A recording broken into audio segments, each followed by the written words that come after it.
G-Spot. Appreciate you taking the time to be here. My name's Scott G. I'm going to be the host to kind of try to guide you through the marshy waters that we have before us. And then, as always, here, what we try to do, it's education, it's entertainment, and we want to search for truth, justice, and a better tomorrow. We're going to try to solve life's mysteries, curiosities, things that we want to know, that you want to know. The all two of you that will probably end up watching this, I thank you. I love you guys. You're the best. You know, they say, Scott, hey, G-Man, where are you from? Well, it's a little tiny town. It's a suburb, I'd say tiny, of Kansas City, Missouri.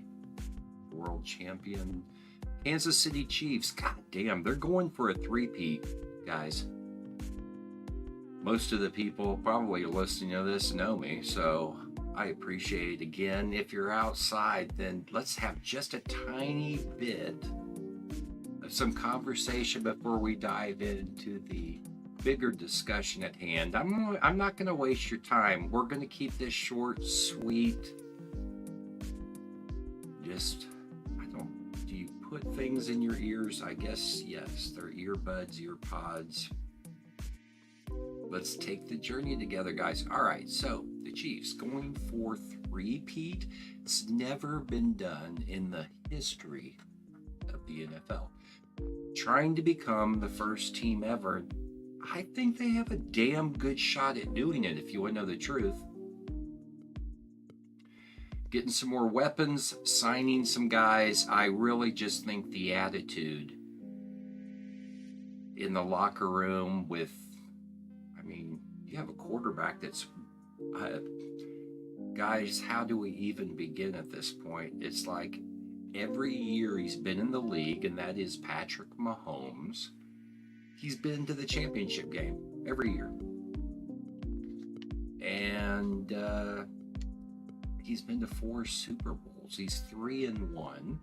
The only person that he lost to, person/team, the Buccaneers, is Tom Brady. The only quarterback he's lost to in the playoffs, bingo, Tom Brady. And then, of course, we won't forget the Heartbreak Hotel, which was the year that our hearts were broken, achy breaky hearts. The jungle, Joe Burrow. So anyways, with that being said, I think they can do it. Is it too mellow? Do you hear that? It's a very mellow. It's soft. All right, soft. Soft is nice. And then sometimes rough can be a little cool too. Not gonna hate on one or the other. Wonderful times, at least for myself. I hope for your family, your friends, your loved ones. I hope people are doing well, their health is well. Mental health is important. Guys, what are you thinking? What do you feel? Throw a comment down there. If I get one, I'll be happy. I'll read it, and I would reply. And because it's important, we got to stick in this together, because there's not a lot of us that think the same way, who are objective, critical, especially of ourselves, because we strive to become better. It's not something that is just a concept that you say. I hold myself accountable. I have for a long time, but the journey at what we become, that destination that's way in the future, the road, the way it splinters, we can choose that. It's as you get going in a bad direction, though, the longer you go, the harder it is to try to correct the steering. But it can be done. You can't have a really, really thin skin in this world, because you're going to get chewed up, spit out. I love that shit. But anyways, back to digress. Oh wow, we have. Oh, well, maybe we lost. I could be talking to myself. Do you ever do that? I don't anymore. It's either I'm talking to the dogs or I'm talking to myself, and I don't know. Sometimes I think I talk to my mom too, who's passed, but I don't now. I don't hear a voice replying. Like the dog's mouth doesn't move, and he doesn't look at me and go, "Hey, fucker, go get me food." Although I probably, with the way he looks at me, that's what he's doing. It's just with that damn sign language, or that it's not even sign language, it's invisible. If you have a pet or you have a dog, especially, and you love that son of a bitch, and they get up on you, or that son of a girl, son of a gun, and they're so, whether they're cuddly or not, everything has a place, has a personality, and when you look in their eyes, they're going to I fuck you. Do you know what that is? When you get up really close and you're trying to,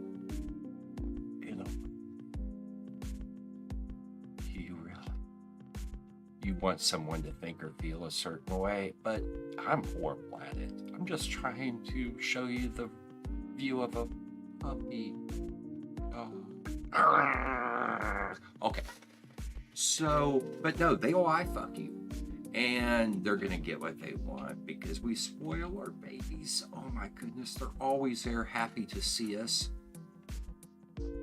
This is inspirational. I'm going to throw this up in the air, guys. Inspiration, we all need it. Today is Saturday. We're doing this on the 16th. I think, let's see, tomorrow is... Hey guys, you tell me. Is it St. Patty's Day tomorrow? It is. Oh, it is. There's a parade downtown. There's going to be green beer. There's going to be little creatures that wander around and say, I've got the pot of gold. This isn't, hey, somebody out there is going, God damn, his accent. What is that? It's not Irish. No, I'm Scottish. God damn it. And that was not even a Scottish accent. Shit, I need to stick to radio. Anyways, we are here. And you know, today, with that being said, I'm going to get on topic. I've only got a few minutes to go over what I am going to talk about. Do we know who Andrew Dice Clay is? If you do not, please allow me to introduce and tell you a little bit about who the man Andrew Dice Clay is. Now, this isn't going to be a thing that it's like ethical and stuff, like, oh my God, he's a racist or he's a homophobe or I don't fucking care what he is, except for he's a comedian. And back in 1990 when it was the year before I graduated high school. Dated myself. Shit. Well, the white beard would do that for you. But anyways, he had basically become really popular as a comedian in the late 80s, and he was deliberately offensive. They called him the Dice Man. And then in 1990, he actually became the first stand-up comedian to sell out Madison Square Garden for 2 consecutive nights. That same year, he played a lead role in the comedy mystery, if you ever had seen this as well, The Adventures of Ford Fairlane. Hilarious movie if you like that type of humor, which would be the Dice Man. The dice. Albeit that's not for the Dice Man. And he was born in 57. He was also 66 years old. Now, another little fact that I'm sure you may not, well, like, oh God, that's butchered. I'm sure you may not. Positive, negative. Okay, so I'm sure you don't know this. He, a few years ago, when was it? He suffers from, is it something palsy? Let's see, I remember hearing something. Sorry, I wasn't more prepared for you. Information. Okay, well, I'm going to get there. So he came out with, oh, and he was also Saturday Night Live. Yeah, he was in The Adventures of Ford Fairlane. And he received the Golden Raspberry Award for the worst. The worst actor. Isn't that amazing? Okay, now, see, oh, here we go. Something sexist, homophobic, yada, yada, yada. And then Sinead O'Connor canceled her scheduled appearance in protest of, and this was for, I think, Saturday Night Live or something. But anyways, through all of that and a bunch of other stupid shit we don't need to go over and isn't worth even talking. But he basically, the thing that I thought was funny, and I was 17, 18 years old, and at the time, I think it was even a CD or whatever that he had came out with, but it was nursery rhyme, Mother Goose nursery rhymes, and this was the version that was basically the adult rated. Greatest show on earth, welcome. Anyways, and also, oh, while we're into this, you have to stay to the end, but remember this in your head.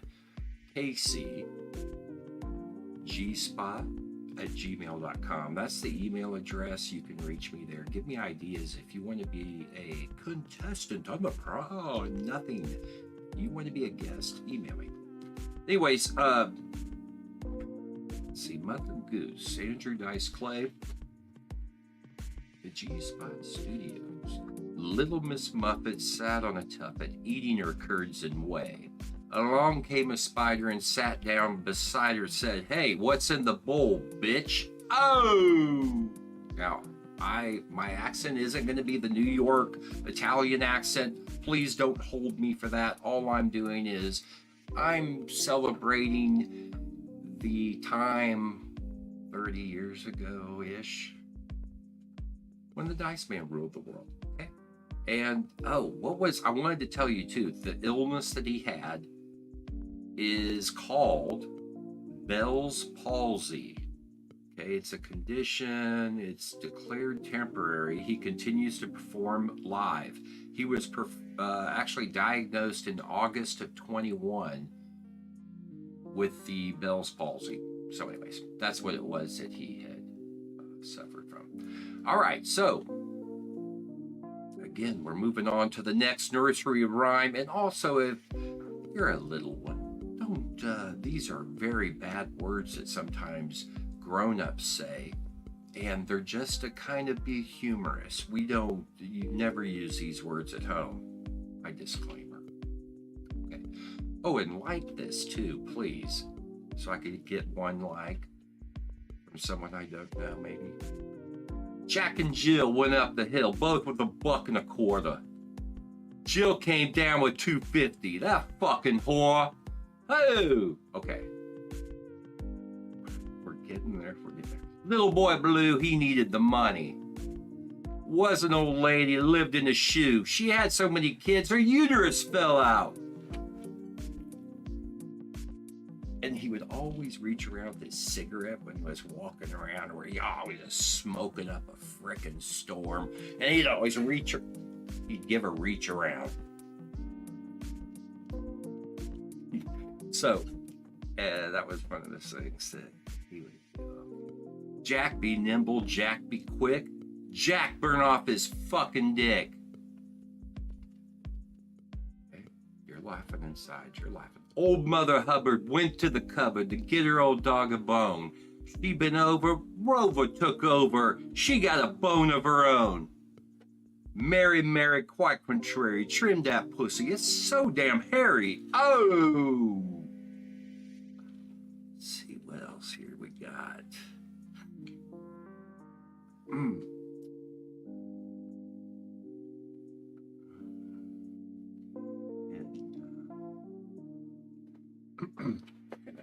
Gonna get a little more.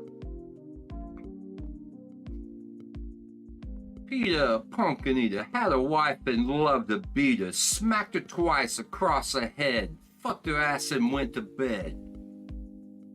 I'm just the messenger, guys. Don't hold me responsible for this, please.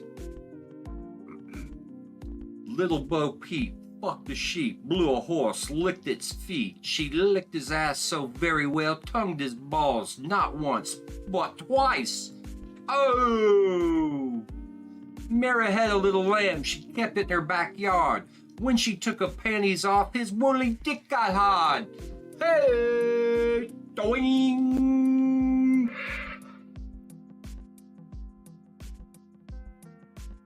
I'm down with that. All right.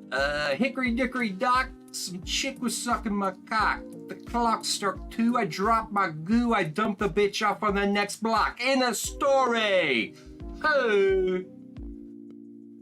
Oh, good old Mother Goose. I fucked her.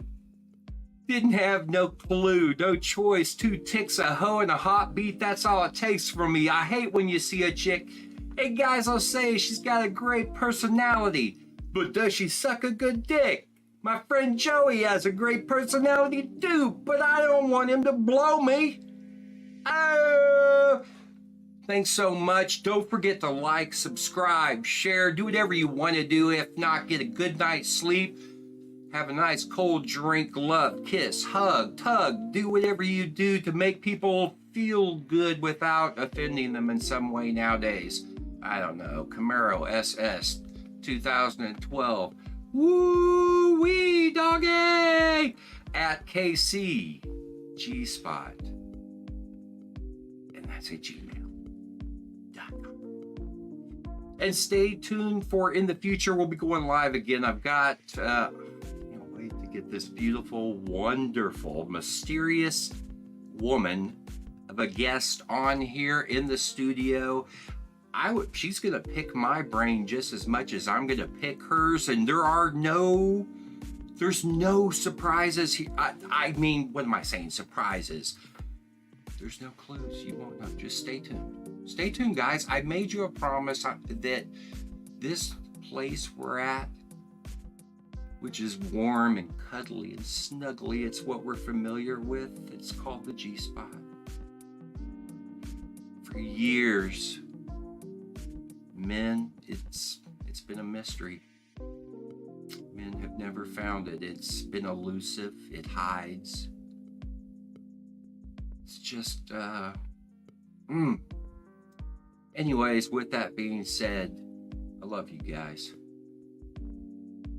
Thanks for joining. We'll talk to you soon.